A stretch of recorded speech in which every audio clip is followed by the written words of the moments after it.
Euh, bon, comme chacun ici le sait, avec nos amis en ligne aussi, les médias français ont couvert tant bien que mal ce qu'on a appelé les révolutions arabes, mais de manière très inégale, pour ne pas porter de jugement sur le contenu même de cette couverture.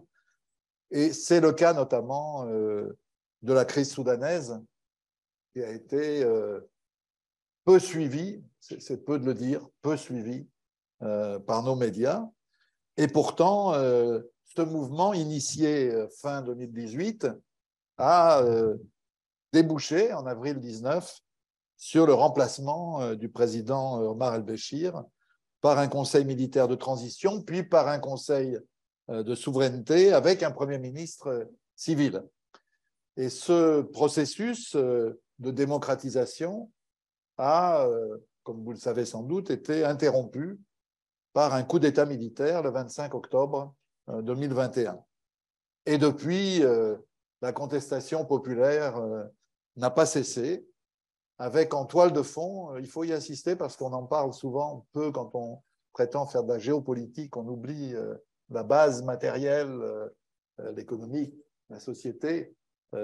Depuis, la toile de fond, c'est une crise économique profonde qui est liée à une perte de revenus considérable en matière pétrolière après la sécession du Sud-Soudan en 2011 et au gel de l'aide internationale, crise aggravée par le choc du Covid et par les conséquences de la guerre d'Ukraine.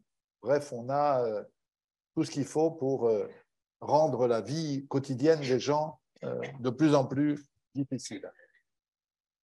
Alors, il n'y a pas eu seulement un coup d'État, il y a eu aussi une tentative des dirigeants de Khartoum pour stabiliser leur pouvoir en jouant, comme beaucoup de pays du Sud et notamment en Afrique, sur les rivalités interimpérialistes, afin d'être retirés de la liste des États qui soutiennent le terrorisme et lever de cette manière les sanctions occidentales. Les dirigeants soudanais ont signé les accords d'Abraham avec Israël, mais ça ne les a pas empêchés de développer une coopération de longue date, en l'occurrence, avec la Russie, à laquelle ils ont même confirmé l'an dernier la promesse de l'établissement d'une base militaire à Port-Soudan, une base navale, à laquelle, en son temps, Omar al-Bashir avait avancé cette idée. Je signale que ce serait la première base russe dans la région, alors qu'il y a, comme vous le savez, de nombreuses bases occidentales. Et puis, il y a eu, comme d'autres pays, un échange de bons procédés autour de l'Ukraine, puisque Khartoum n'a pas condamné l'invasion russe de l'Ukraine, mais Moscou n'a pas non plus condamné le coup d'État militaire d'octobre 2021.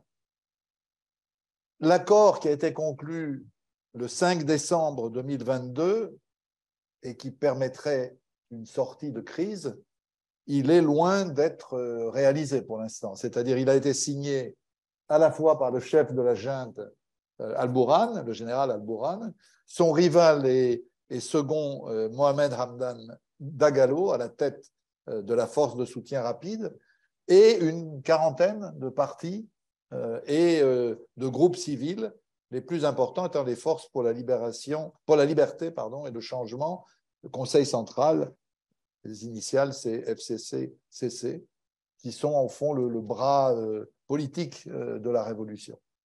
Alors non seulement cet accord a laissé de côté beaucoup de questions importantes, mais il est très critiqué par une partie des forces populaires. Les manifestants chantent, par exemple, cette formule, c'est les trois noms. Alors ça renvoie aux trois noms de Khartoum du sommet arabe en 1967, qui était historique. C'est non au dialogue, non aux négociations, non au partenariat. Et on retrouve les mots d'ordre de la révolution soudanaise, c'est-à-dire le pouvoir aux civils, tout retour en arrière est impossible. Et de fait, il faut le dire, à ce jour, sauf si Gwenaël a des dernières nouvelles récentes, le gouvernement de transition qui était censé être dirigé par des civils, c'est ça l'accord de décembre 2022, annoncé pour janvier, réannoncé pour février, réannoncé pour mars, et maintenant reporté, on dit qu'il pourrait être investi en avril. Alors on a la grande chance, je le dis sans exagération, d'avoir avec nous Gwenaëlle Lenoir, parce que c'est une des rares journalistes françaises qui suit, et pas d'aujourd'hui, je dirais même pas depuis combien de temps, ce serait incorrect, mais très longtemps, disons, la situation au Soudan. Elle est spécialiste du Proche et du Moyen-Orient, de l'Afrique de l'Est, mais c'est surtout une des très, très, très rares journalistes qui s'est rendue régulièrement au Soudan depuis très longtemps. Et elle a notamment publié, je vous y renvoie, une série de reportages et de papiers d'analyse dans Orient 21 depuis 4 ou 5 ans, si j'ai bien regardé. Elle travaille évidemment sur d'autres questions transversales comme les migrations, les droits humains et la justice transitionnelle. Alors, Gwenaëlle, vous connaissez la règle du jeu, vous avez 35-40 minutes pour introduire la rencontre. Après, il nous restera une petite heure, disons, pour répondre aux questions de nos amis ici présents, mais aussi de nos amis en ligne qui, je le leur rappelle, peuvent envoyer leurs questions par le système du chat intégré dans Zoom. Voilà, donc je vous donne la parole pour un exercice qui n'est pas facile parce que les événements au Soudan ne sont pas suivis, encore une fois, par nos médias, donc c'est important de rappeler aussi un certain nombre de points de référence et de points d'histoire. C'est à vous. Merci. Bon, je vais quand même commencer par rendre hommage à mes quelques consoeurs et confrères qui suivent le Soudan. Je ne suis pas toute seule, heureusement. Nous sommes peu, mais nous sommes quelques-uns. Alors, effectivement, je vais essayer de faire un panorama aussi exhaustif que possible. Je vais laisser des questions de côté pour la discussion, parce que je ne vais pas pouvoir rentrer dans tous les détails, c'est trop complexe. À tel point que, donc, ce séjour-ci, je suis restée 7 semaines à Khartoum. Je suis arrivée mi-janvier. Et mi-janvier, donc, j'ai commencé, comme on le fait traditionnellement, par aller voir les amis, et parmi lesquels nombre d'analystes politiques soudanais. Et à chaque fois que je leur posais la question « Explique-moi ce qui se passe au Soudan », la réponse c'était « Écoute, c'est pas clair ». Bon, ça commençait bien. Donc voilà, déjà, ça résume un petit peu les choses. C'est pas plus clair aujourd'hui que ça ne l'était mi-janvier. Enfin, c'est incertain, on va dire. Donc, juste à très, très, très grands traits, le bilan, la situation du Soudan aujourd'hui, après 18 mois de junte militaire. Donc, il n'y a pas de gouvernement. En tout cas, il n'y a pas de Premier ministre. Les gouvernements, il n'y a pas de Premier ministre. Les ministres, eux, sont ici par intérim et ne font pas grand-chose. L'économie est dans un état absolument désastreux, y compris dans la classe moyenne. Il y a plein de gens qui mangent une fois par jour maximum. Il y a des conflits qui surgissent ou ressurgissent un petit peu partout dans le pays. Il y a des manifestations 2 fois par semaine à Khartoum, 1 fois par mois à peu près dans l'ensemble du pays, qui réussissent à quand même, si elles ne paralysent pas complètement Khartoum, elles dérangent largement la vie quotidienne, la vie économique. Il y a des bruits permanents de coups d'État ou d'affrontements armés imminents entre, d'un côté, l'armée nationale, donc dirigée par le général El-Burhan, qui est le chef de la junte, et d'autre part, les forces de soutien rapide, que je vais appeler RSF, selon l'acronyme anglais, donc le général Dagalo Hemeti, qui est le numéro 2 de la junte. Donc, voilà à peu près où on en est. Donc, c'est dire à quel point c'est catastrophique.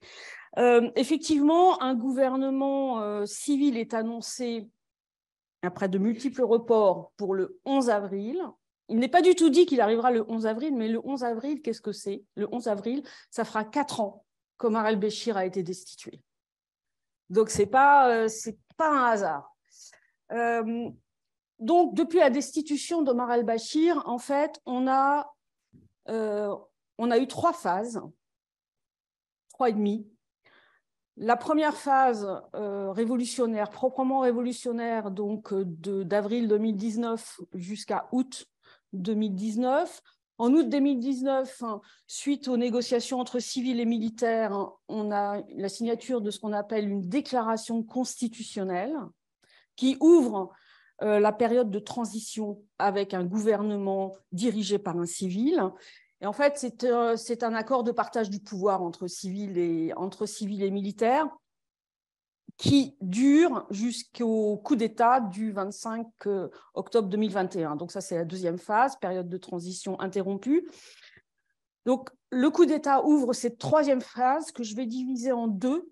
D'une part, la phase purement junte militaire et d'autre part, une nouvelle phase qui s'est ouverte à l'intérieur de cette troisième phase, le 5 décembre 2022, avec la signature de l'accord cadre. Donc ça, c'est les trois grandes périodes. Il y a 5 acteurs que vous allez retrouver au cours de ces 3 grandes périodes, mais qui vont changer de place et de poids, en fait. D'abord, les généraux. Les généraux, en gros, c'est-à-dire Armée nationale et RSF. RSF, pardon. C'est ceux qui combattaient au sud, c'est ça? Alors non, RSF, c'est force de soutien rapide, c'est les anciens janjaouides. C'est ça. Donc les anciens janjaouides, c'est les milices supplétives du gouvernement de Khartoum qui ont commis une foultitude de crimes contre l'humanité, crimes de masse, crimes de guerre, tout ce que vous voulez, massacres, pendant la guerre du Darfour, et qui sont accusés aujourd'hui de continuer à participer aux violences. Enfin, il y a des témoignages précis qui vont dans ce sens. La CPI avait engagé une action contre Omar al-Bashir.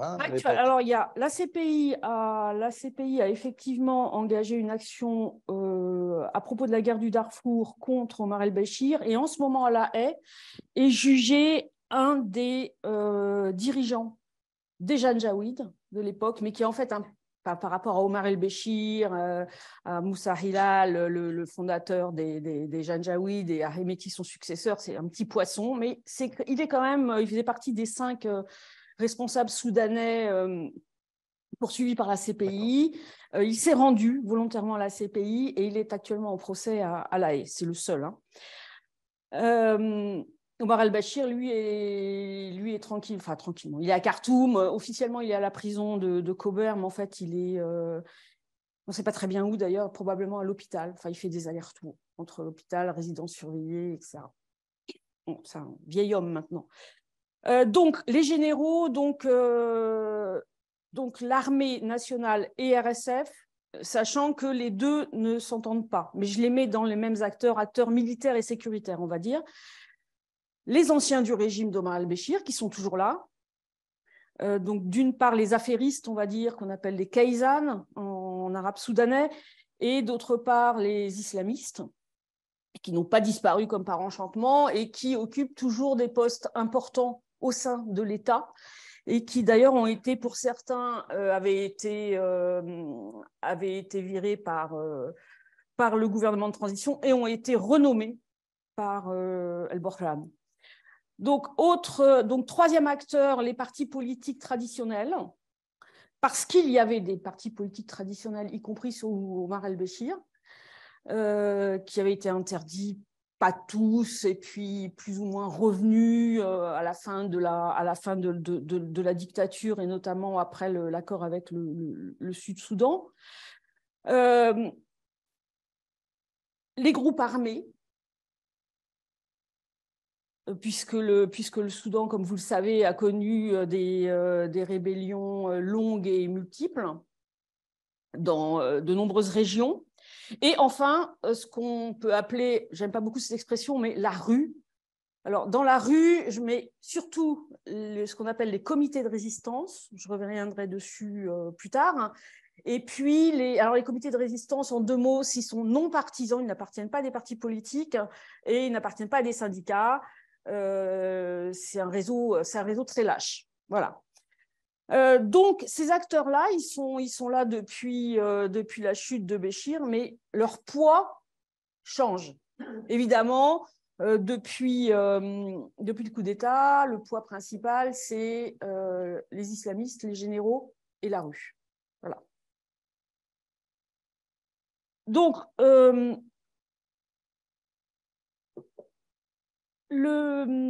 je vais revenir rapidement sur le gouvernement de transition.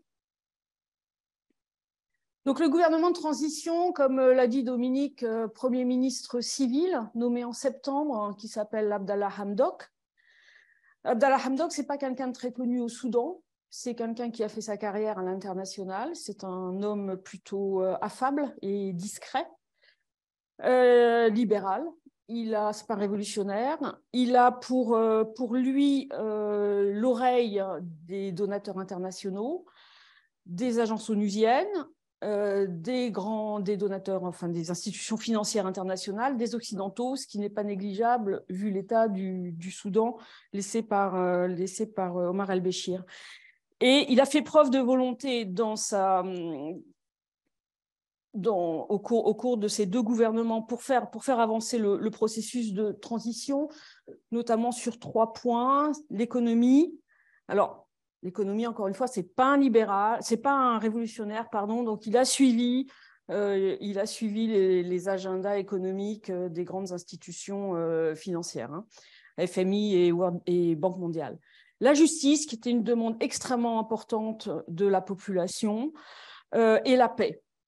Il ne faut pas oublier que le Soudan, c'est un pays en guerre, pas seulement au Darfour, mais aussi au sud Kordofan. Je ne parle pas de la partie complètement sud du pays indépendante depuis 2011. Hein. Depuis, il y avait la guerre au Darfour, donc 20 ans aujourd'hui, 20 ans en 2023, au sud Kordofan, des mouvements aussi dans l'Est. Donc toute une sorte de mouvement périphérique opposé au centre. Ça, c'est vraiment important d'avoir ça en tête. Au Soudan, il y a une opposition extrêmement forte, encore aujourd'hui, au moins dans l'imaginaire des gens, entre le centre, donc Khartoum, la vallée du Nil, et les Arabes, et les périphéries, en fait. Donc Est, Sud et Ouest.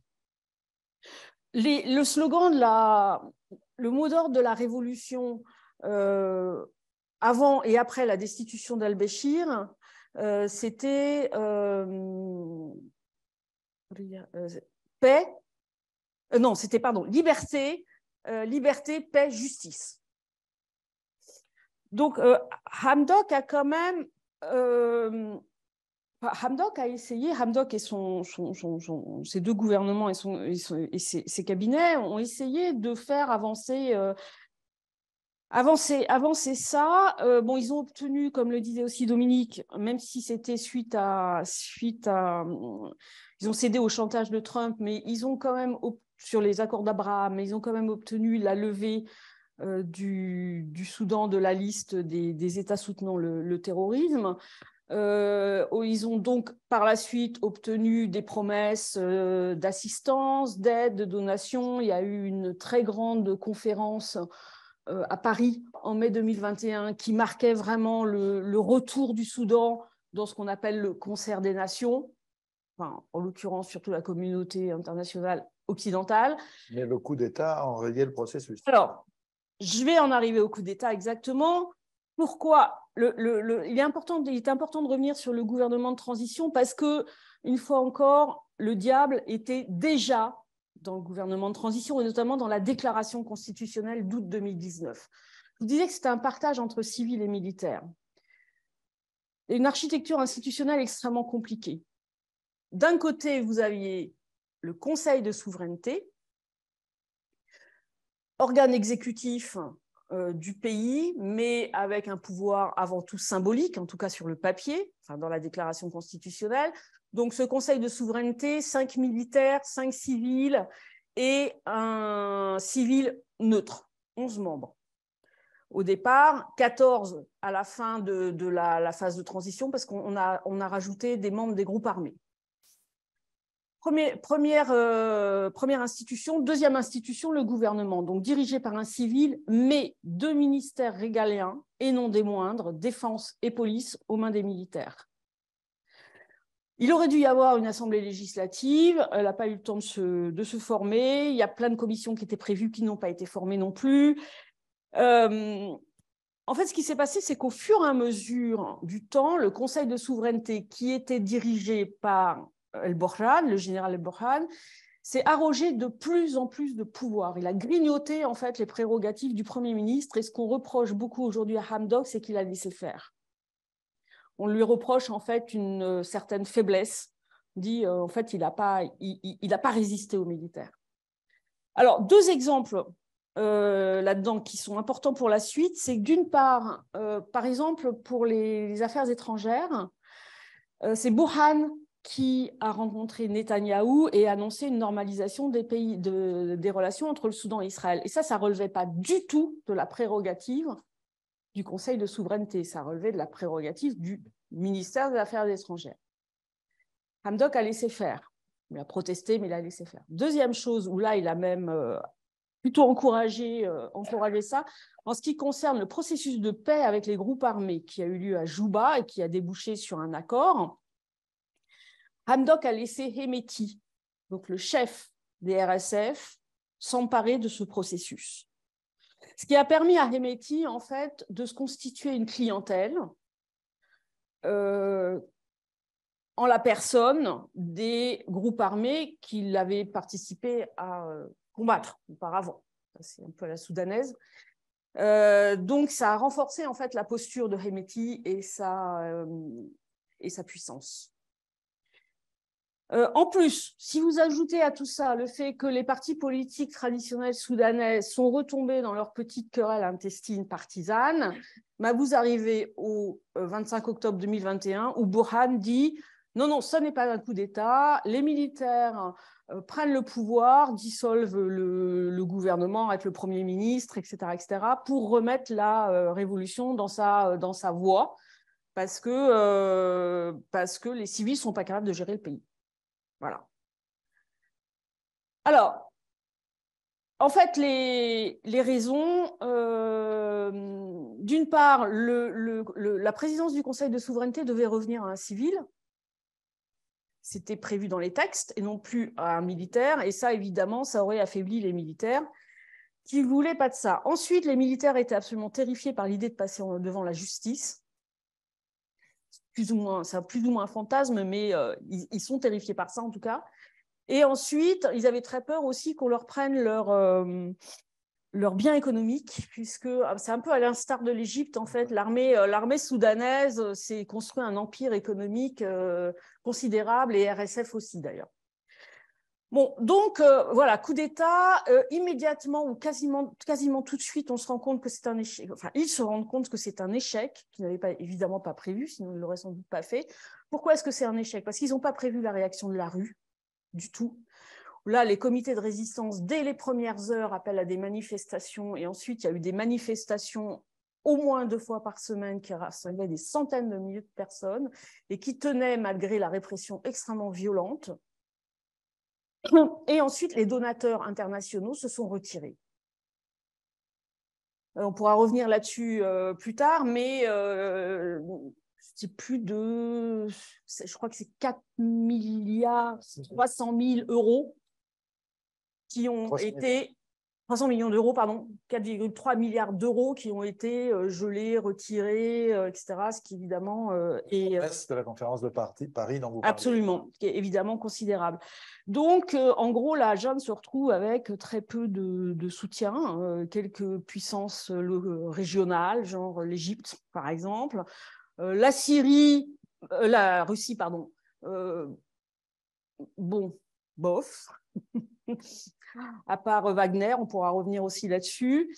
Donc, bon, bah voilà, et les facilitateurs internationaux, il y en a plusieurs, font énormément pression et on arrive donc à l'accord cadre du 5 décembre 2022. Donc, comme le disait Dominique, signé par une quarantaine de composantes civiles et par les militaires. Mais là, évidemment, on n'est pas sorti de l'auberge.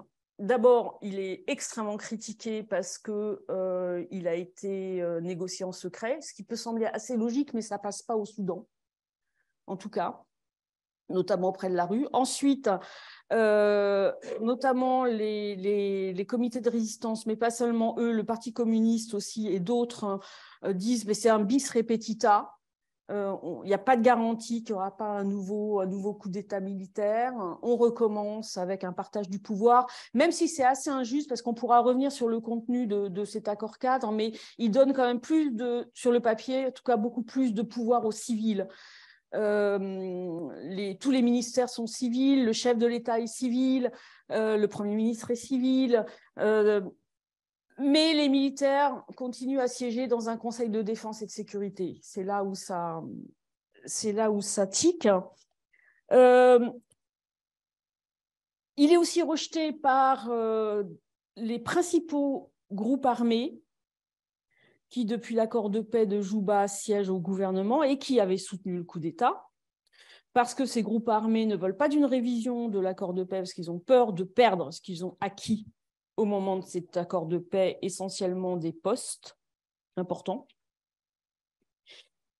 Et donc, non, ça va là. J'ai encore un peu de temps? Oui, allez-y. Donc, où en étais-je? Les groupes armés, donc, rejettent. Je me suis perdue. Les groupes armés rejettent, voilà, c'est ça. Ah oui, alors, je dois préciser quand même que les comités de résistance, depuis le 5 décembre 2022, réussissent à mobiliser un petit peu moins la population, qui est dans l'expectative, d'abord épuisée par la situation économique. Hein. C'est pour donner, pareil, on pourra revenir dessus, mais pour donner quand même quelques chiffres tout de suite, en 2021, l'inflation, on se plaint, mais l'inflation, c'était 350%. Aujourd'hui, elle est tombée sous les 100%, elle est quand même à 2 chiffres. Hein. Je crois qu'elle est à 80% là, en février. 87%. Oui, 87%. En janvier, en février, ça a encore un petit peu baissé, mais bon, les prix, de toute façon, étaient tellement hauts que c'est inimaginable. Les prix, je veux dire, les produits d'exportation, c'est les prix français. Sauf qu'un Soudanais, évidemment, il gagne 150, 120 euros par mois. Donc, les gens sont épuisés, d'où une mobilisation ferme aussi, moindre aussi.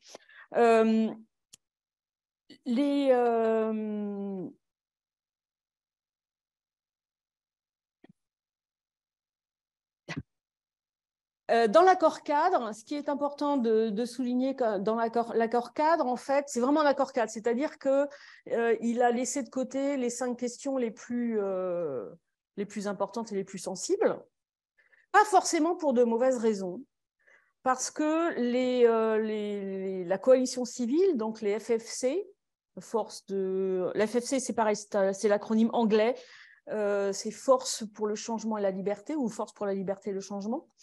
J'utilise toujours les acronymes anglais, c'est ce qu'on utilise au Soudan. Les FFC étaient bien conscientes qu'elles auraient un problème, notamment avec la base dont ils ont absolument besoin, qui sont les comités de résistance. Donc, ils ont décidé de laisser ces 5 points de côté pour pouvoir faire ensuite des ateliers. C'est lesquels, les 5 points? Alors, c'est le démantèlement du régime d'El-Bachir, la révision de l'accord de Juba, la question de l'Est du Soudan, qui est une question très importante, parce que c'est une question stratégique, c'est aussi une des régions les plus pauvres du Soudan. La justice, et notamment la justice transitionnelle, ces 4 points, ces 4 conférences ont eu lieu. Reste la plus importante et la plus difficile, c'est la réforme des secteurs de l'armée et de la sécurité. Ça, c'est vraiment le gros morceau. En plus, celle-ci aura lieu à huis clos. L'idée, c'est comment intégrer RSF et les anciens groupes armés à l'armée nationale. Et là, ça va grincer très, très sérieusement des dents et des rouages. Donc, les FFC avaient laissé ces 5 points de côté pour pouvoir faire des conférences plus larges en faisant venir davantage de groupes concernés. Donc, ce n'était pas forcément une mauvaise idée. Tout ça a pris beaucoup de retard, d'abord parce qu'on est au Soudan et que tout prend toujours beaucoup de temps, et ensuite parce que, notamment Burhan, qui, quoi qu'il en dise, est assez peu favorable à la signature d'un accord final, passe son temps à gagner du temps, en fait. Alors, ces dernières, j'allais dire lubies, mais bon, ces dernières objections, on va dire, hein, pour être plus poli, c'était « Ah oui, mais je ne peux pas signer un accord final avec une coalition aussi restreinte. Il faut ouvrir la coalition donc aux groupes armés et à tous ceux qui n'avaient pas signé, à tous ceux qui n'ont pas fait la révolution, notamment les islamistes. » Donc là, évidemment, la coalition civile dit « Non, mais attendez, les groupes armés, petit 1, ils ont soutenu le coup d'État. Donc, on veut bien discuter avec eux parce qu'effectivement, ils forment une composante indispensable. Mais le NCP, enfin, l'ancien parti islamiste d'Omar al-Bashir, non, ce qui s'entend également. Alors, Hemeti, lui, tire son épingle du jeu en disant « Moi, je soutiens à fond cet accord cadre, je vais protéger les révolutionnaires ». Etc., etc. Du coup, Hemeti, évidemment, gagne une clientèle plus importante. Moi, j'ai des amis défenseurs des droits de l'homme soudanais que j'ai entendu dire que Hemeti, finalement, il n'est pas si mal quand même.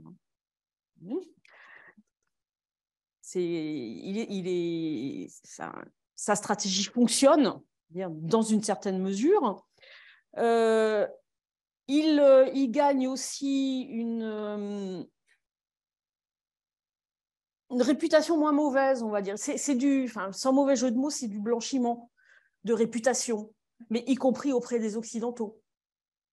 Puisque les Occidentaux veulent absolument arriver à cet accord final et au gouvernement civil.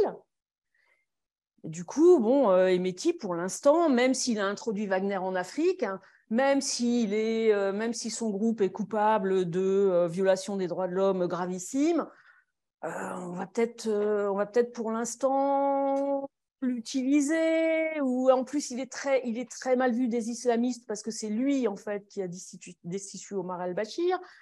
On peut dire que c'est un Sisi en costume civil, quoi.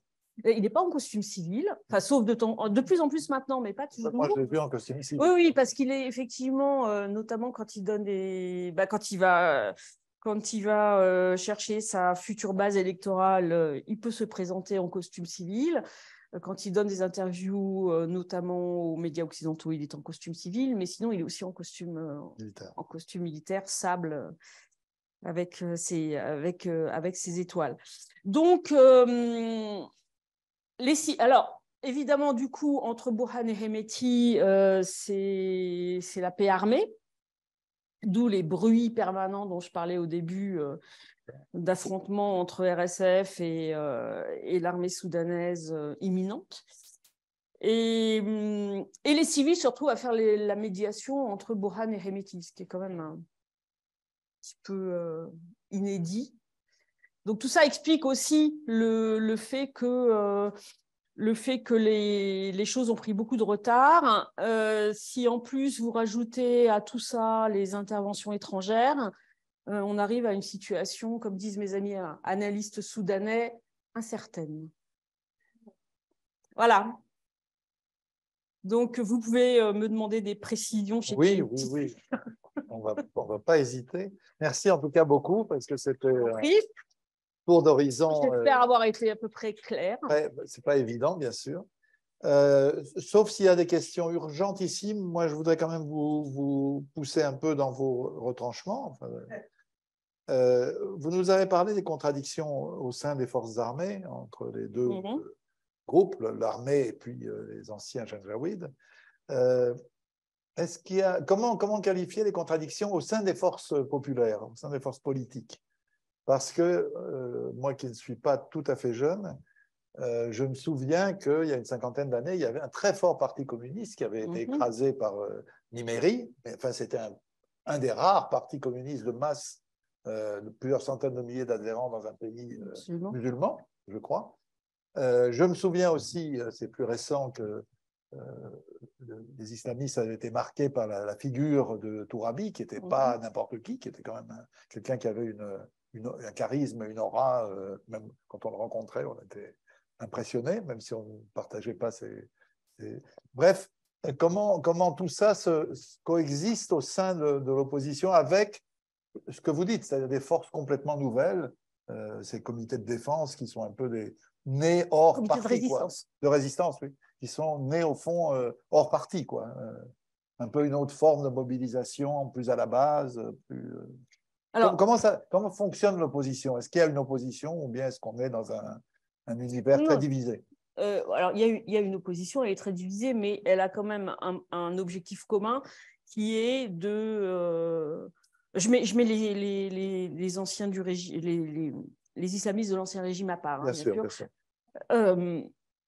Donc, cette opposition a quand même un point commun, un objectif commun qui est le pouvoir au civil et le démantèlement de l'État d'Omar al-Bashir. Je rappelle que c'est quand même 30 ans de dictature. Donc, quand on parle d'État profond, il est vraiment là. Et même pendant la période de transition, quand vous alliez en province, par exemple, vous voyez des ministères, parce que c'est un État fédéral. Je raconte cette anecdote parce que ça donne quand même une idée de la façon dont ça fonctionne. C'est un État fédéral. Donc, vous allez, je ne sais pas, dans une province de l'Est, mettons n'importe laquelle, vous rencontrez le ministre des Affaires sociales, et ben, à côté de lui, il y a un gars qui est silencieux, qui le regarde fixement, qui lui fait des petits signes. Et en fait, c'est un gars de l'État profond, de l'ancienne administration. Et ça, c'était pendant la période de transition. Donc l'objectif, il y a un objectif commun entre toutes ces forces. Alors, ce qui est en train de se... Alors, ensuite, il y a un jeu politique, je dirais, traditionnel. Il y a plusieurs partis politiques, ils ont chacun leur propre programme, leurs propres intérêts, ils placent leurs hommes, ils essayent d'obtenir des postes, etc. Donc ça, là, il y a un jeu comme ça. Le Parti communiste est en dehors du FFC aujourd'hui et accusé par les autres forces de manipuler les comités de résistance. C'est une accusation peut-être que je trouve un petit peu facile et qui est assez traditionnelle aussi quand on a affaire à un mouvement de jeunesse. On a tendance, les grands, les âgés, à ne pas pouvoir imaginer que les jeunes aient leur propre maturité politique et initiative politique. Alors, c'est pas une spécificité soudanaise. Pas du tout, non, mais il y a beaucoup de choses. En France, il paraît que, voilà. Il paraît qu'ils sont très manipulés. Ouais. Même dans les mouvements gazeux, on a un peu de mal à... Voilà. Absolument. Et donc, alors les comités de résistance, ils ne sont pas liés, ils ne sont pas nés ex nihilo, même s'ils sont nés pendant la Révolution, mais ils ne sont pas nés ex nihilo.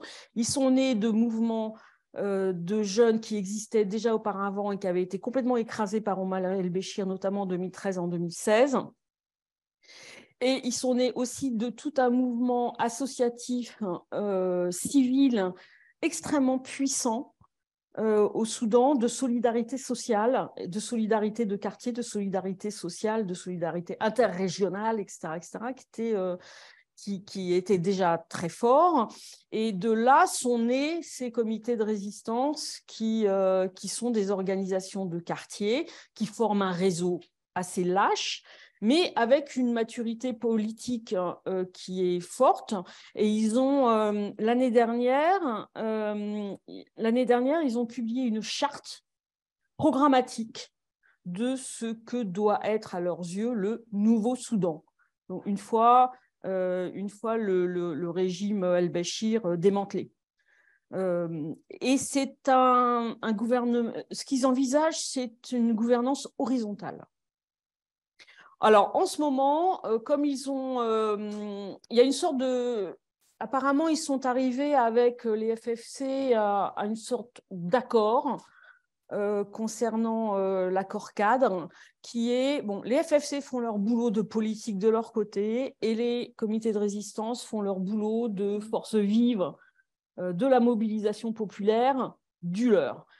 Ce qui se passe aussi au sein des comités de résistance, en tout cas de certains, parce qu'ils ne sont pas tous aussi dynamiques les uns que les autres. Ceux que moi j'ai rencontrés là à Khartoum quand j'y étais, c'était une volonté très affirmée de prendre le pouvoir au niveau local. Il n'y a pas d'élection locale au Soudan. C'est-à-dire que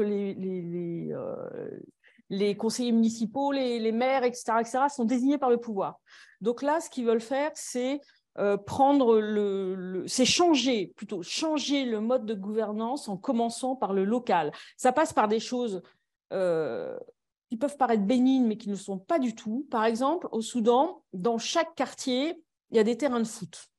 Alors, c'est des terrains de foot, c'est du sable, c'est pas les terrains de foot avec de la pelouse, machin, c'est des terrains de foot avec du sable, des buts sans filet, etc., etc. Mais c'est très important, c'est une population très jeune, quand même, le Soudan. Donc là, les gamins jouent là, et il y a eu beaucoup de spéculation, parce que, notamment à Khartoum, le foncier est cher.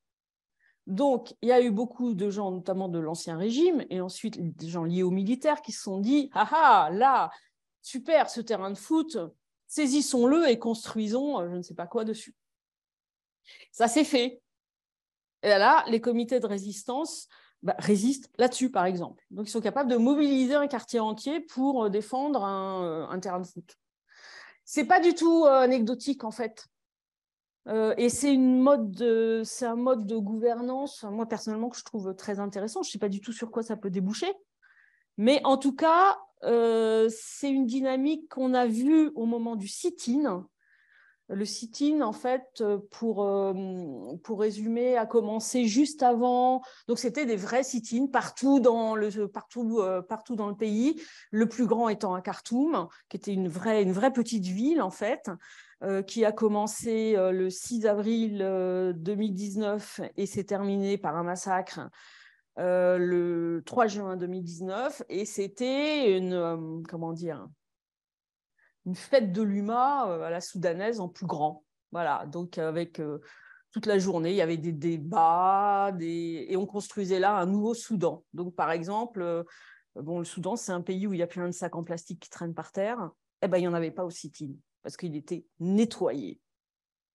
Les rues étaient nettoyées parce que ça faisait partie de la construction d'un nouveau pays, et parce que comme c'était notre pays qu'on construisait, on en prenait soin. Ça aussi, c'est des petites choses, mais qui disent beaucoup de la situation, en fait.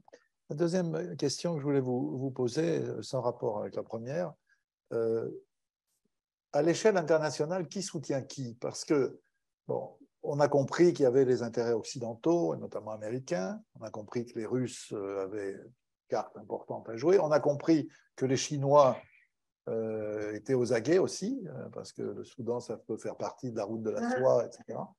Mais moi, qui reviens, sans rapport avec vous, j'étais en vacances, c'est pas en train de travailler, mais qui revient de Nubie, j'ai été stupéfait de la présence des Émiratis et des Saoudiens. Et j'ai vraiment eu l'impression, alors c'est très superficiel, je n'ai pas travaillé, j'ai vu, mais j'ai vu une pression très forte égypto-émirati, on peut dire, voilà, ou émirato-égyptienne. Et on a l'impression que pour Sisi, en particulier, c'est tout à fait vital qu'on trouve une solution qui préserve les intérêts de l'armée, qui la rende plus présentable, mais ce n'est pas une question étrangère pour Sisi, c'est une question presque intérieure. Bien sûr. Alors, je vais dire comme mes amis soudanais, c'est unclear, c'est assez compliqué. Mais en gros. En gros, oui. Alors, en gros, ce qu'il est important de garder en tête, c'est que, comme je le disais, on a deux corps militaires, l'armée et RSF. Et les deux ont des intérêts divergents et des visions stratégiques différentes. Et donc, essayent chacun d'avoir leurs propres alliés. Donc, en fait, alors ça ne va pas être forcément... moi, je vais voir... Alors, c'est clair pour l'Égypte, c'est assez clair. Pour l'Égypte, c'est l'armée, c'est Borhan. pour des raisons historiques. Alors c'est un peu paradoxal parce qu'en même temps, Borhan, il est proche des islamistes. Donc déjà, ça se complexifie si on rentre dans le détail. Mais sinon, pour des pays comme… Pour les Émiratis, ce n'est pas tout à fait ça. Hein. Pour les Émiratis, ce n'est pas tout à fait ça parce que ça ne va pas être forcément au sein d'un même pays, d'une même puissance étrangère, les deux, Borhan et Hemeti, ne vont pas forcément aller voir les mêmes personnes. Enfin, ils ne vont pas aller voir les mêmes personnes, mais ça veut dire que, par exemple, au sein d'Israël, Borhan, il va être proche de Netanyahou et Hemeti est réputé proche du Mossad. Bon, les deux faisant la course pour obtenir les Pegasus et autres jouets. Mais pour la Russie, c'est pareil. La Russie, il y a des liens anciens avec l'armée soudanaise. Les militaires soudanais, sont entraînés, sont formés en Russie. La Russie fournit des armes. Mais Hemeti, lui, est proche de la branche, on va dire, Wagner, hein, du pouvoir russe. C'est Hemeti qui a ouvert la porte de l'Afrique à Wagner, pour faire court, et Hemeti qui a de nombreuses mines d'or, l'or étant une richesse majeure au Soudan, exporte l'or en Russie et aux Émirats. Alors, il faut rajouter en plus à ça dans quelle mesure les puissances comme les Émirats, Israël et l'Arabie saoudite sont encore sensibles aux pressions américaines. De moins en moins. Alors, au moment du coup d'État, les pressions américaines ont quand même fait en sorte que les Émirats et l'Arabie saoudite, notamment, ne crient pas de joie, on va dire. Chouette, la junte a pris le pouvoir. Mais enfin, c'est assez compliqué. J'ai honnêtement un peu de mal à démêler tout ça. Alors en plus, pour l'Égypte, ce qui joue aussi, ce qui est très important pour l'Égypte, c'est l'Éthiopie et le barrage le grand barrage de la Renaissance. Alors là, c'est aussi une des raisons du soutien de Sisi à Burhan, c'est que l'armée soudanaise était très anti-éthiopienne, alors que le gouvernement de transition civile était plus dans il faut négocier, il faut discuter, on peut trouver une solution, etc., etc. Mais ce qui a changé, c'est que Burhan s'est rapproché de l'Éthiopie. Donc c'est extrêmement mouvant. Troisième question, pour ne pas empêcher que nos amis en posent, évidemment, mais quand même pour qu'on ait une base aussi complète que possible. On parle beaucoup, enfin j'ai lu, pas seulement sous votre plume, sous d'autres confrères, que le risque de désintégration du pays n'est pas quelque chose de théorique. Que le Soudan est quand même un pays dont l'unité reste fragile au cas où il n'y a pas de solution. On peut voir renaître et se développer à un point extrême toutes les tensions qui existent. Hein. Alors c'est une grande peur. C'est une grande peur. Ceci dit, certains à Khartoum rappellent plutôt que c'était une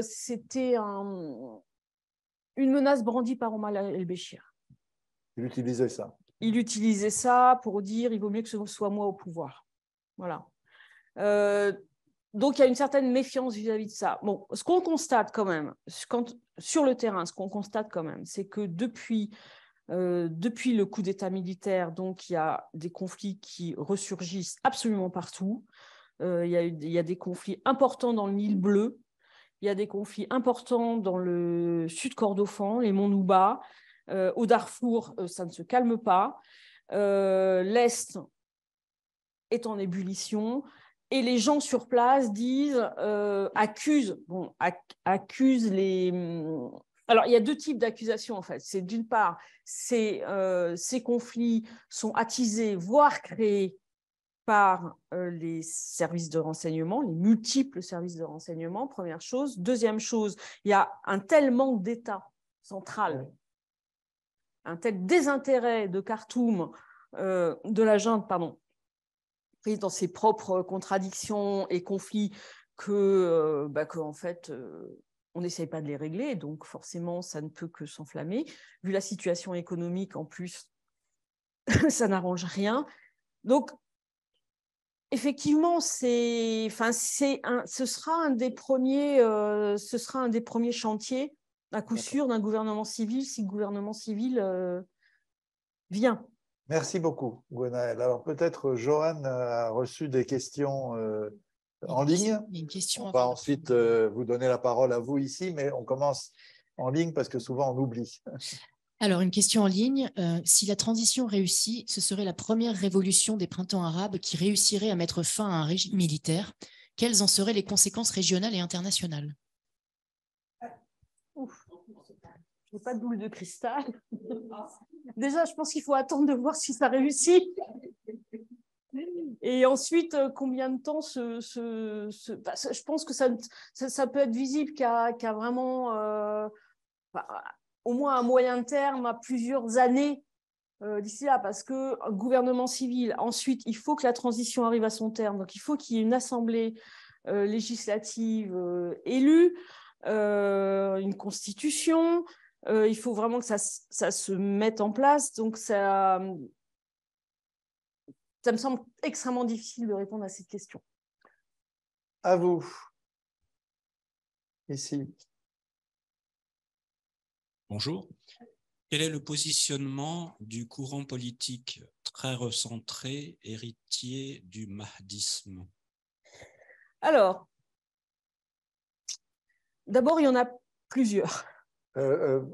Alors, oui. Juste rappelons, qu'est-ce que c'est que le mahdisme? Donc, alors, ce parti s'appelle Oumma, héritier effectivement de la révolution mahdiste qui a lieu au XIXe siècle, qui est une révolution à la fois nationaliste et islamiste dirigée par le Mahdi. Mahdi en arabe, ça veut dire Messie, donc c'était quelqu'un qui s'imaginait être le Messie, qui n'était pas du tout un illuminé, hein.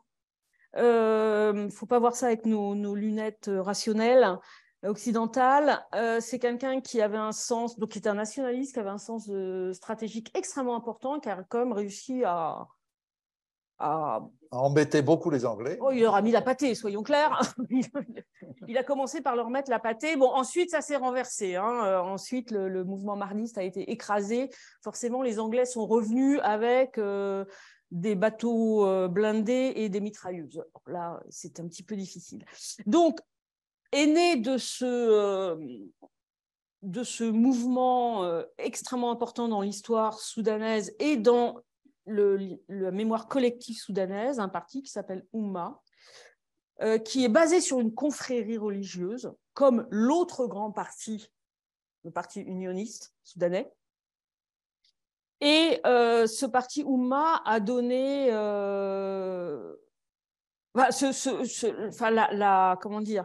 la famille du Mahdi, qui est à la tête de ce parti Oumma, a donné nombre de premiers ministres, le dernier étant décédé il y a 2 ans, je crois, Sadiq El-Mahdi, qui a été un homme politique extrêmement important au Soudan et qui a été Premier ministre, notamment pendant la période démocratique précédente de 1985 à 1989.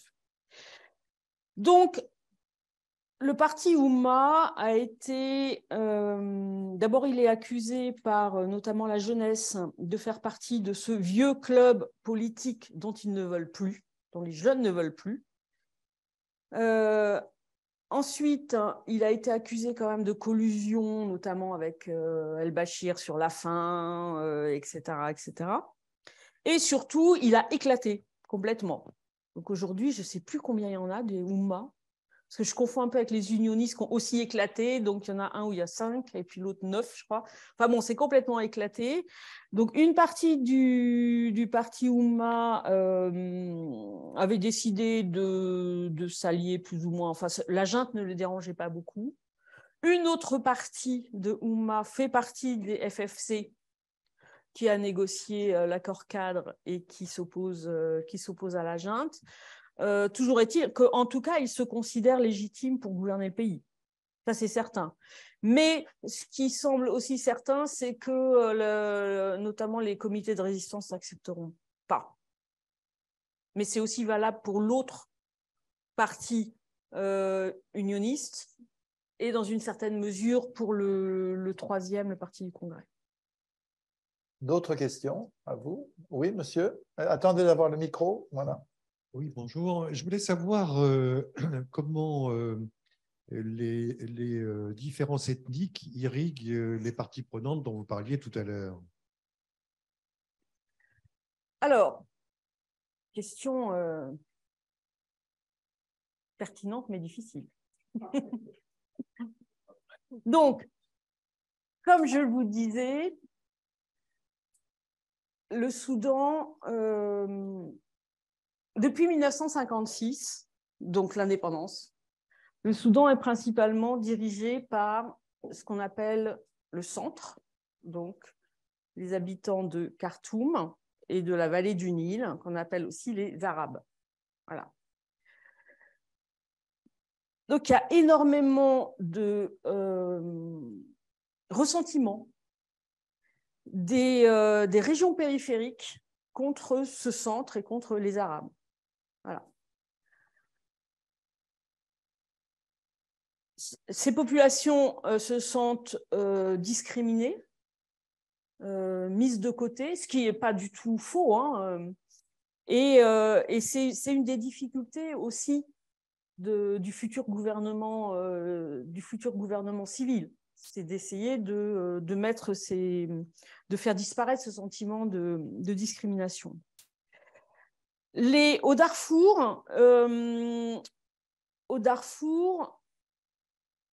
la guerre civile, la guerre du Darfour, pardon, s'est constituée par donc l'armée soudanaise d'une part, ce qu'on appelait les Janjaouides, qui sont constitués principalement de tribus qu'on appelle aussi arabes, qui sont en fait des tribus, et là je parle de tribus, pas d'ethnie, hein, des tribus nomades qui sont à cheval sur le Tchad et le Soudan, qui appartiennent à des populations sahéliennes en fait. Et les mouvements armés, eux, étaient principalement Zaghawa et Four. Aujourd'hui, les mouvements armés Zaghawa, qui sont donc eux aussi des éleveurs, mais on va dire d'ethnie subsaharienne, mais là, c'est vraiment très, très grossier ce que je suis en train de vous décrire. Aujourd'hui, donc les deux principaux mouvements Zaghawa, donc le Djem de Djibril Ibrahim et le SLA de Mimi Minawi, sont signataires des accords de Juba et ont obtenu aujourd'hui des postes très importants. Djibril Ibrahim, donc, il est ministre des Finances, et Mimi Minawi, il est gouverneur du Darfour, et ils ont obtenu pour leurs hommes une intégration partielle dans l'armée, des postes, des voitures, etc., etc. Au sud, dans le Kordofan,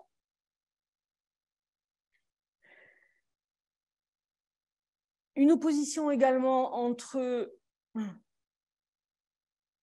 tribus arabes, donc qui viennent de la bande sahélienne, nomades, semi-nomades, éleveurs, et fermiers qui sont principalement des Noubas. Alors, c'est trop court de dire que c'est des questions ethniques, parce qu'il y a des questions foncières, parce qu'il y a des questions de gouvernance locale, parce qu'il y a des questions d'instrumentalisation politique, etc. Et ça se voit beaucoup en ce moment dans le Nil bleu, où il y a eu des véritables pogroms contre les Haoussa, par exemple, mais qui sont... Encore une fois, comme dans plein de pays et plein de conflits, l'ethnicité, elle est instrumentalisée aussi. Ça existe, hein, je veux dire, mais c'est instrumentalisé.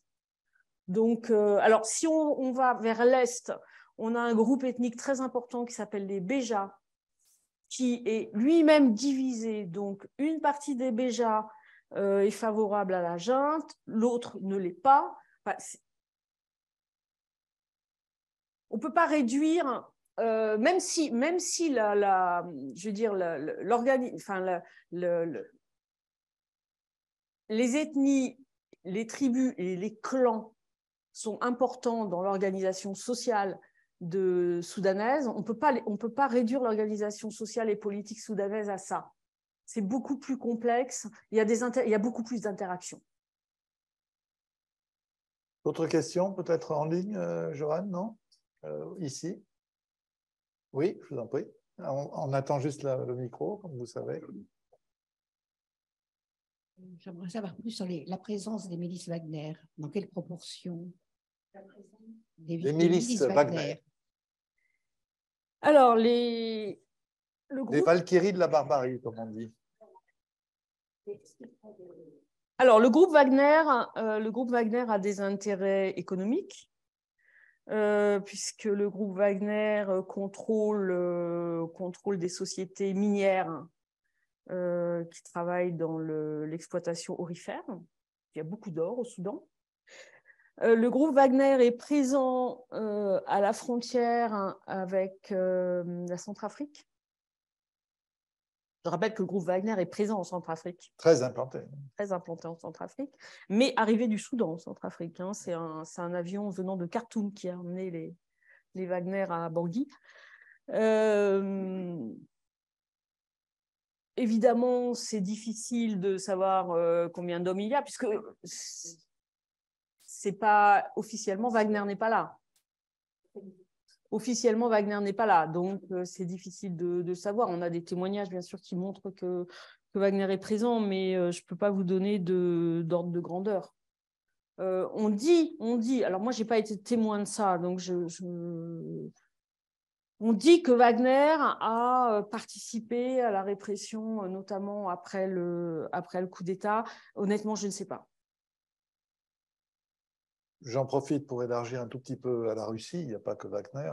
Oui. Cette affaire de base navale est quand même très importante pour les Russes, parce que je me souviens que dans les débats qu'a suscité la situation en Syrie, pendant un temps, on disait mais non, ce n'est pas très important, la base, etc. En fait, avec le recul, on voit bien qu'il y a une constante de la présence russe en Syrie qui est liée à la base. Est-ce que ce n'est pas le cas aussi? Alors, la base russe à Port-Soudan, oui, elle est très importante. D'ailleurs, elle inquiète beaucoup les États-Unis. Elle inquiétait les États-Unis avant l'invasion de l'Ukraine.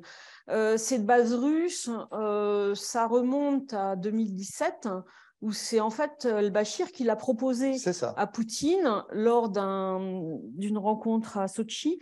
Tout simplement aussi parce que le Soudan était complètement isolé sur la scène internationale et que donc il est reçu par Poutine à Sotchi et il lui propose, il lui dit le Soudan peut être la clé de l'entrée de la Russie en Afrique.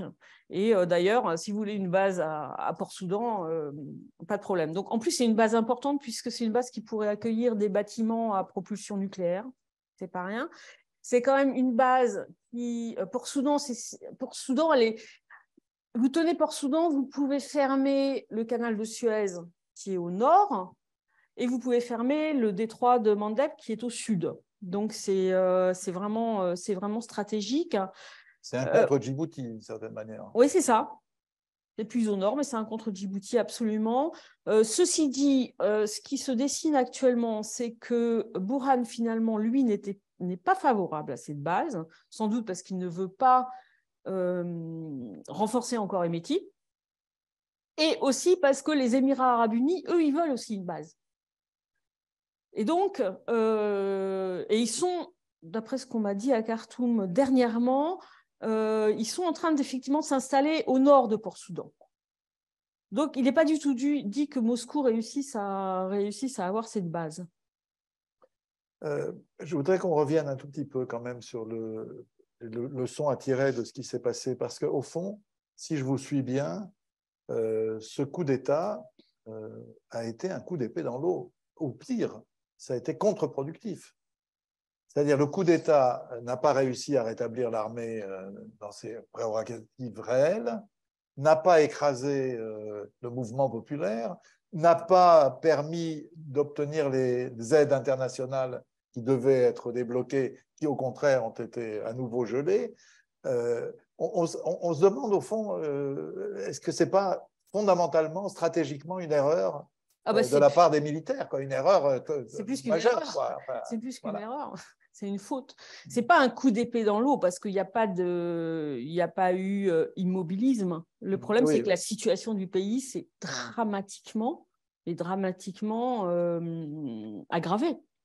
Et que la population, on en est quand même aujourd'hui à, selon l'ONU, un tiers de la population soudanaise qui va avoir besoin d'assistance humanitaire en 2023 et 65%, me semble-t-il, des gens qui sont en dessous du seuil de pauvreté.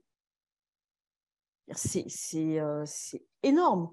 On a des grèves qui sont considérées, les profs ont fait plus de 3 mois de grève. Et pourquoi ils ont fait 3 mois de grève? Moi, j'ai rencontré un prof dans une manif. Il me disait que lui, il gagne 145 € par mois. D'accord? Une fois qu'il a enlevé le prix du transport pour aller au boulot, il lui reste 48 €. C'est quoi là? Donc, ça, c'est quand même un effet du coup d'État. Combien de temps il va falloir pour, même pas rétablir la situation, mais pour sortir de ça, quoi, avec tous les dangers que ça comporte. Parce que, évidemment, je veux dire, un pays qui est dans cet état-là est susceptible d'exploser, d'accueillir n'importe quelle aventure. En plus, les militaires, je ne dis pas que les civils feront autre chose, mais les militaires mettent en leasing de plus en plus de terres agricoles, notamment pour l'Arabie Saoudite. Donc, il y a beaucoup de terres au Soudan. Je veux dire, c'est un pays extrêmement riche sur le plan agricole, mais quand même, ça obère l'avenir. C'est une population qui a besoin de manger, quoi. Donc, malheureusement, ce n'est pas un coup d'épée dans l'eau, c'est une faute extrêmement grave. Et de la part des militaires, c'est effectivement un échec. Voilà, de la part de Hemeti, je ne suis pas sûre que ce soit un échec. C'est ça que je voulais dire. Les conséquences, vous les décrivez très bien. Je voulais dire du point de vue de la stratégie des militaires. Alors, de la part de la stratégie militaire, effectivement, ils n'ont pas obtenu ce qu'ils voulaient. De la part de Hemeti, je ne sais pas si c'est un échec parce que là, avec sa position d'appui, au processus politique, eh ben, il obtient quand même à la fois, ce qu'on appelle en anglais une constituency, une base électorale, une base assez importante. Je veux dire, il joue assez bien. Il y a eu, avec la crise économique, etc., une augmentation de l'insécurité. Et par exemple, je sais qu'au Darfour, RSF maintenant est bien vu parce qu'ils poursuivent les voleurs, ils protègent les récoltes. Eux qui sont ferments de violence, aujourd'hui, ça reste force d'ordre. Alors, c'est une main et l'autre main, les deux. Mais voilà. Mais quand même, moi, ce qui me frappe, c'est les débats qu'on a aujourd'hui sur l'après-Ukraine, quoi, au fond, le monde de l'après-Ukraine. Encore une fois, voilà une preuve que la puissance n'est plus la puissance et que les sociétés ont un poids tout à fait considérable. Oui. Et ça, moi, je trouve... Parce qu'on dit toujours les révolutions arabes ont échoué, etc. Si on les regarde à court terme, il faut dire ça, effectivement. Mais quand même, elles ont mis en mouvement dans le monde arabe des forces sociales qui étaient... qu'on n'avait pas vues depuis les grands mouvements nationalistes arabes des années 50-60. Quelque chose que visiblement les militaires n'arrivent pas à maîtriser. Non, mais parce qu'effectivement, ce qui concerne la société soudanaise, elle a changé et la jeunesse n'est plus du tout prête. La jeunesse qui forme encore une fois la grande majorité de cette population. Alors, quand on dit jeunesse au Soudan, on compte jusqu'à 40 ans à peu près. C'est juste. N'est pas du tout prête à accepter la forme de gouvernance qui existait jusque-là. Grande résilience, quoi. Oui. Malgré mais des conditions de vie terribles, quoi. Oui. Les jeunes Soudanais sont absolument impressionnants de dynamisme et de volonté d'avancer. D'autres questions? Oui. Ah ben, allons-y. Alors, Gianni? a-t-on une idée du nombre d'opposants politiques actuellement incarcérés et du nombre de réfugiés qui ont été obligés de fuir? C'est une colle. Il y a toujours des causes, Raymond. Oui. Alors, le nombre de gens incarcérés, c'est plusieurs milliers. Je vais un peu répondre par la bande. Il s'est passé quelque chose d'intéressant à propos d'opposants incarcérés ces dernières semaines. Il y a des jeunes gens qui ont été arrêtés, torturés, incarcérés, accusés d'avoir abattu un brigadier en 2022, donc après le coup d'État. Bon, il s'est révélé assez vite que le brigadier était mort avant la manifestation. Donc, et là, les juges les ont acquittés. Et alors, quant au nombre de réfugiés et de déplacés, là, c'est pareil, j'ai vu les chiffres, je ne les ai plus en tête. Mais effectivement, les conflits qui ont ressurgi, qui se sont aggravés depuis le coup d'État militaire, ont conduit à de nouveaux déplacements et à des camps de déplacés improvisés dans les écoles, un petit peu partout, à la fois au Darfour, notamment dans l'ouest du Darfour, et puis dans le Nil bleu. Oui, madame, je voulais revenir à l'agriculture au Soudan. Est-ce que le grand barrage de la Renaissance en Éthiopie n'est pas en train d'obérer l'avenir agricole du Soudan, d'une part, et même de l'Égypte? Parce que je sais qu'à un certain moment, le dictateur égyptien parlait d'un casus belli.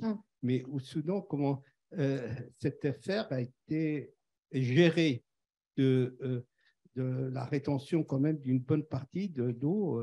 Mais on m'a dit, moi, en Égypte, dont je reviens, qu'il y avait en principe un accord cadre de l'ensemble des pays frontaliers, concernés par le barrage. Qui est en voie d'être signé. En voie d'être signé, voilà. Négocié. Après, je veux dire, c'est possible, ça dépend du niveau de remplissage du barrage, et ça dépend effectivement s'il y a accord ou pas de partage des eaux, en fait. D'accord. C'est toujours la même chose. Juste mais c'est possible. Mais effectivement, s'il n'y a pas d'accord et si l'Éthiopie remplit entièrement ce barrage et ne fait pas ne relâche pas de l'eau en fonction de l'agriculture de ses voisins, oui, c'est un casus belli, bien sûr. Oui. La deuxième partie de ma question, est-ce qu'il n'y a pas un comité de sages comme sur le fleuve Sénégal, où il y a quand même un organisme qui gère ce fleuve et qui est quasiment indépendant, mais qui joue sur le consensus et qui réussit très, très bien? Alors, à ma connaissance, non. À ma connaissance, je ne suis pas du tout une spécialiste de la gestion du Nil, donc j'ai peur de vous raconter des bêtises. À ma connaissance, l'IGAD s'occupe des négociations. L'IGAD, c'est une institution intergouvernementale d'Afrique de l'Est, donc qui s'occupe des deux Nils, puisque le grand barrage de la Renaissance est sur le Nil bleu. Oui. Les deux Nils, Nil bleu, Nil blanc, se rejoignent d'ailleurs à Khartoum. Donc, l'IGAD fait partie des institutions de négociation, l'Union africaine également, mais je ne pense pas qu'il y ait un organisme de gestion du Nil particulier. Mais je peux vous dire des bêtises là. Là, j'avoue que je ne suis pas sûre de moi là-dessus. Je voudrais qu'on termine parce qu'il ne nous reste que 5 minutes et je voulais qu'on prenne plus de temps pour cette question que je vais vous poser. J'aimerais bien que vous me parliez de ce que c'est d'être journaliste, femme, reporter au Soudan. Parce que c'est quand même frappant aujourd'hui que sur beaucoup de terrains conflictuels, disons, même si le Soudan n'est pas un terrain de guerre à proprement parler, on a beaucoup de journalistes femmes. Et qu'apparemment, le fait d'être dans un pays à dominante musulmane n'est pas un obstacle au métier. Pas du tout. J'aimerais bien que vous nous en disiez quelques mots. Je dirais même qu'en fait, c'est une chance d'être une femme sur ce type de terrain.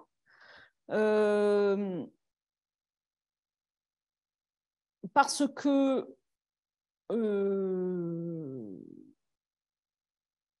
c'est une chance d'être une femme étrangère. Oui, oui, bien sûr. Sur ce type de terrain. Parce que, alors, ceux qui sont très restrictifs envers les droits des femmes, ils ne nous voient pas vraiment comme des gens, quoi. Donc, en fait, on nous parle beaucoup. On n'est pas un danger. Voilà, on n'est pas un danger. On ne peut pas vraiment être professionnel, donc on va nous raconter beaucoup plus de choses qu'un homme. Il y a plus de respect, je pense, envers les femmes. Il y a moins de risques physiques. Encore une fois, quand on a un passeport étranger, Bien sûr. soyons très clairs là-dessus. Donc moi, je pense que c'est plutôt une chance parce qu'en plus, on a accès aux deux parties de la population. Donc ça c'est et puis